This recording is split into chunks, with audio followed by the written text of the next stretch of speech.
Assalamualaikum and hi everyone. My name is Alana Bilha binti Halim, and today our group choose to look at burnout crisis, which is employee well-being and burnout in global organizations. We have all heard the phrase "the sun never sets on the modern office," but the reality is that the lights are actually starting to go out on employee health. We are basically facing a global energy crisis, not of oil or gas, but of a human potential. If we look at the data, it's a pretty shocking. Mercer's 2024 report shows that 82% of employees across the globe are at a risk of burning out right now.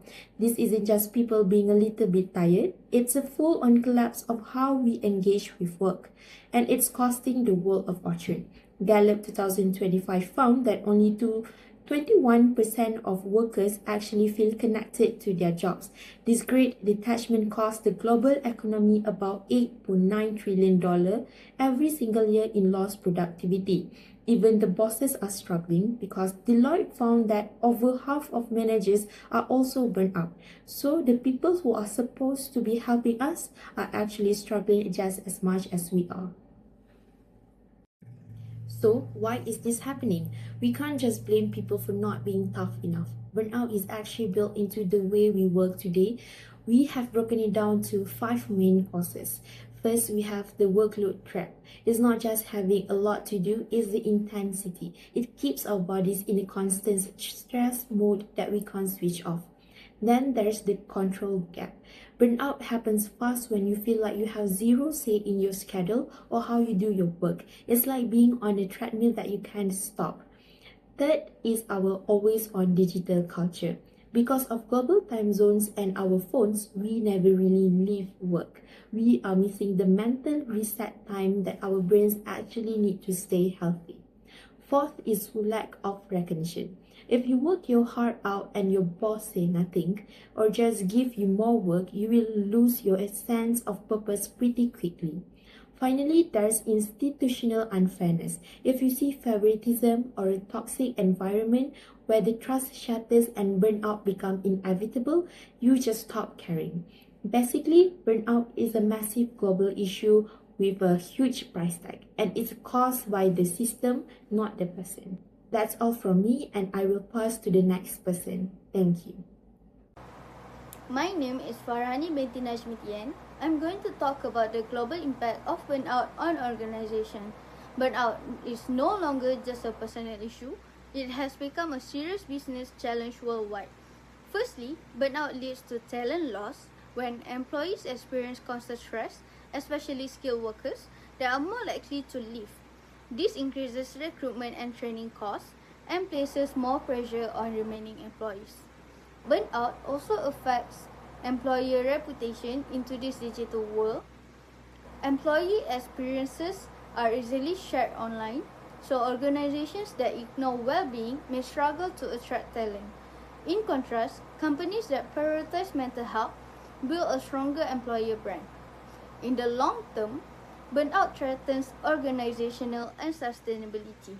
Ongoing exhaustion reduces engagement, weakens leadership development, and limits an organizational ability to adapt. Lastly, burnout reduces productivity. Employees find it harder to stay focused and motivated, leading to lower work quality, slower output, and reduced innovation. Overall, this shows that employee well-being is essential for long-term organizational success. Assalamualaikum and a very good day. My name is Nur Alia Batrisha binti Nur Ismail Zaidi, and I will be taking over the stage to propose our approach and outline our strategy for performance management solutions for employees' well-being and burnout mitigation. Firstly, we will look at the strategic interventions, the cultural changes that we can implement today in the office. Then, we will take a look at the software solutions that provide the data we need to sustain these changes in long term. Firstly, let's start with how we change the way we work. High performance is unsustainable without strategic recovery. So, we are proposing 3 specific interventions to protect our human capital. Now, firstly, we propose the right to disconnect policy. This policy implements a formal right to disconnect for employees. This means no expectation of Slack or email responses between 6 p.m. and 9 a.m. As Weber in 2023 highlighted, the always-on anxiety is the primary driver of cortisol and burnout. By scheduling emails to arrive only during working hours, we can help to protect the employee's mental off switch. Secondly, the stay interview process. Instead of waiting for an exit interview, which is essentially a post-mortem, we are introducing stay interview. Twice a year, managers will ask high performers what energizes them and what might make them leave. This gives us the actionable data and timeline needed to fix a role before the employee reaches a breaking point. And lastly, the 30-minute meeting default. We are tackling the Zoom fatigue by cutting the default meeting time from 60 minutes to 30 minutes. We can create a white space for the brain to reset. According to research by Roller et al., in 2034, the cognitive load of screen interaction is significantly higher than in person. These micro breaks are essential to prevent a total crash by the end of the day.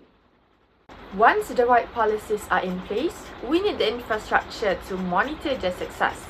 These 4 platforms that we will show allow us to track employee sentiment and workload in real time. Firstly, we have 15.5, or the pulse. To keep a finger on the pulse, we use 15.5. The weekly check-ins allow employees to rate their feeling on a 1 to 5 scale and catch emotional dips and roadblocks immediately. This will give managers a smoke detector for burnout from the employees and take actions. Next, we have Culture M, or the diagnostic. Culture M takes a deeper look through the lens of psychology using retention risk algorithms that measures things like psychological safety and systemic workload balance across entire teams. This allows us to see patterns that a single manager might miss. And thirdly, we have Lattice, the data-driven software. Lattice uses NLP sentiment analysis to find the silent sufferers. By analyzing the tone of text updates, the software can flag negative sentiment from high performers who might be masking their exhaustion behind professional language. And lastly, we have LipSum, or the learning software. LipSum tackles burnout at its source, role ambiguity. By using competency frameworks, they map out exactly what success looks like. When employees have total clarity of their expectation, the stress of uncertainty is definitely eliminated. Now, these are the approaches that we propose to help employees to take care of their mental well-being while delivering excellent performance. Now, I hand the stage to the next presenter.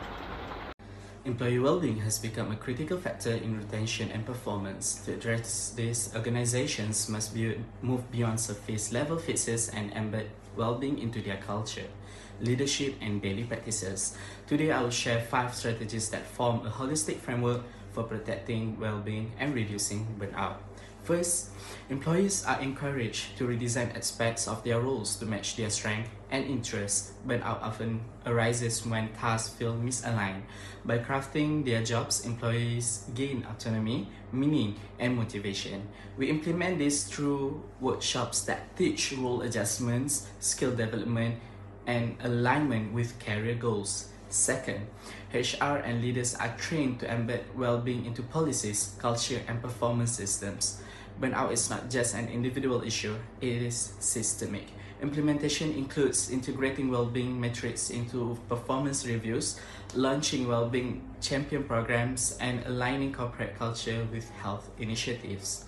Third, leaders are trained to recognize burnout, communicate empathetically, and foster psychological safety. Leadership style directly impacts well-being. Supportive leaders reduce stress and increase engagement. Implementation involves leadership coaching, emotional intelligence training, and well-being focused KPIs for managers. Fourth, employees and managers are trained to manage boundaries in hybrid and remote settings. Post-pandemic, blurred work lifelines increase burnout risk. Implementation includes training modules on virtual collaboration, setting digital curfews, and balancing workloads across remote and office contexts. Lastly, Employees are trained in mindfulness, relaxation techniques, and cognitive reframing to handle stress more effectively. Burnout often stems from chronic stress, and resilience helps employees bounce back. Implementations include workshops, stress reduction apps, and resilience coaching integrated into onboarding and continuous learning programs. Together, these 5 strategies, which are job crafting, embedding well-being in culture, leadership development, hybrid work boundaries, and resilience training, create a comprehensive framework for tackling burnout. Thank you. When we talk about employee well-being, we often think about mental health talks or yoga session. But one of the strongest foundations of well-being actually starts with compensation. First, compensation matters because it directly affects how employees feel about their work and their lives. Fair and competitive pay gives employees financial security, reduces stress, and helps prevent burnt out. When people feel fairly rewarded, they are more engaged, more loyal, and more motivated to perform, not just for the company, but for their own growth as well. Second, we can see this clearly in real-world examples. Large companies like Microsoft and Google redesign their compensation packages to beyond salary. They include health benefits, mental health support, childcare assistance, and flexible perks. These organizations understand that compensation is not just about productivity, but also about long-term employee happiness and sustainability. Third, compensation that supports well-being comes in many forms. Beyond basic salary, incentives like bonuses, allowance, and performance-based rewards help employees feel recognized and valued. When compensation systems are fair and transparent, they encourage trust and motivate employees to give their best effort. Fourth, work-life balance plays a huge role. Benefits such as paid leave, flexible working hours, overtime pay, remote work options help employees balance their professional and personal lives. When people are not constantly overworked, they experience less burnout and can perform more consistently over time. Fifth, well-being programs complete the picture. Initiatives like employee assistance programs, counseling services, stress management workshops, fitness programs, and mindfulness sessions support both mental and physical health. These programs help employees cope with pressure, improve resilience, and stay healthy at work. In conclusion, burnout has become a serious global workplace issue. Long hours, excessive workloads, and lack of support are pushing employees beyond their limits. Organizations that fail to address this risk lower productivity, damage reputation, and high turnover. But companies that invest in fair compensation, work-life balance, and well-being programs create healthier, more engaged, and more sustainable workplaces.